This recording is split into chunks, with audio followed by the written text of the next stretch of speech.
Now I am going to recite a story from Mahabharata, a very interesting story. The title of the story is How Lord Krishna foiled the plans of Gandhari to make her son Duryodhana invincible. The story goes like this. After hearing of Bhima's systematic slaughter of her sons, and especially of his brutal killing of Dushasana, Gandhari was distraught. Since the war began, she had observed herself in the practice of penance, praying that the hostilities might come to a quick end. Perhaps Duryodhana would come to his senses as he saw the futility of his cause. How was it possible for him to overpower the virtuous Pandavas aided by Krishna? But Gandhari knew of his obstinacy. It was improbable that he would end the war until every man in his army lay dead. Although the Kuru queen understood that her sons were dying due to their own sinfulness, as a mother she could not tolerate it. Each evening she would receive the news of day's events and her heart would be racked with pain. All the great Kuru heroes were being slaughtered one after another. When she heard that Bhima had slain almost all of her sons, she felt she would take no more. She had to do something. Her long practice of asceticism had given her great mystic power.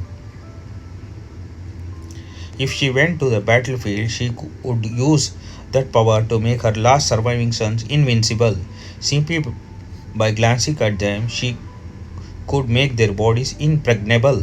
Deciding to leave at once, she ordered her servants to prepare a chariot. Traveling swiftly during the 17th day of the war, she finally arrived on the field at sunset. When she entered the lady's tent, she received the terrible news that all her sons were now dead, with the exception of Duryodhana alone. The old queen dropped to the ground in a swoon. Her servants quickly raised her and sat her upon a large couch, sprinkling her face with cool water.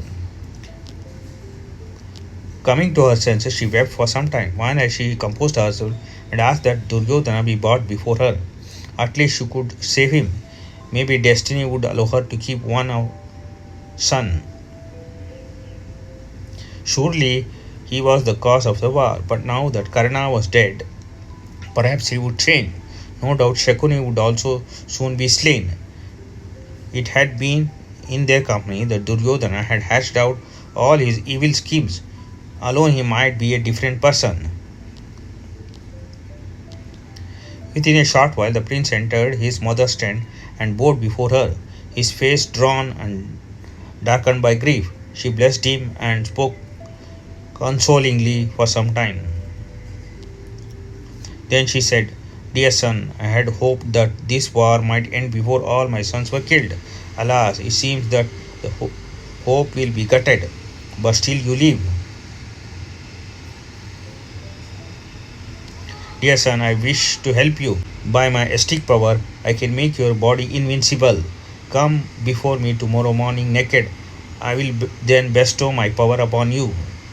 Duryodhana went out of the tent feeling encouraged. It was surely providential that his mother had come. Perhaps he would at last be able to overpower his rampant force.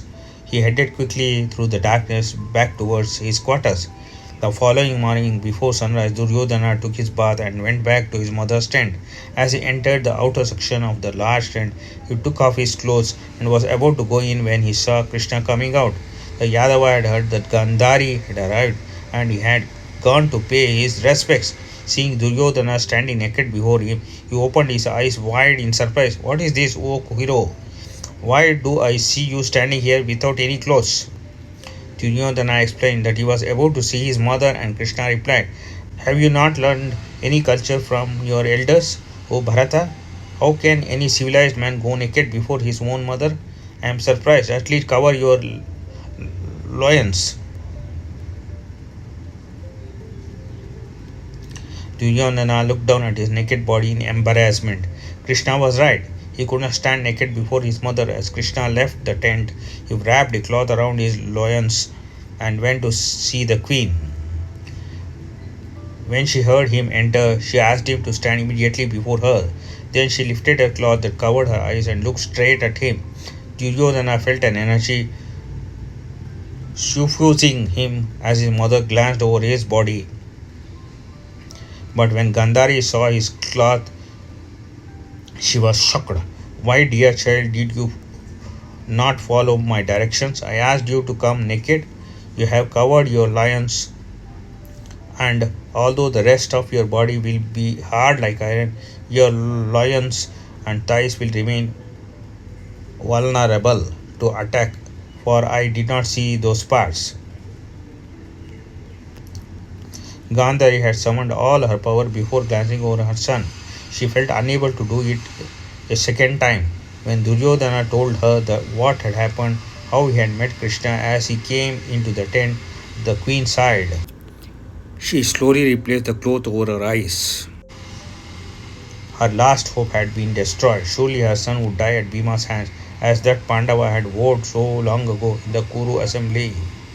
Realizing that she would do nothing against all powerful destiny, Gandhari finally smiled. It was Krishna again. As long as he was protecting the Pandavas, the Kauravas' cause was hopeless. The queen dismissed her son.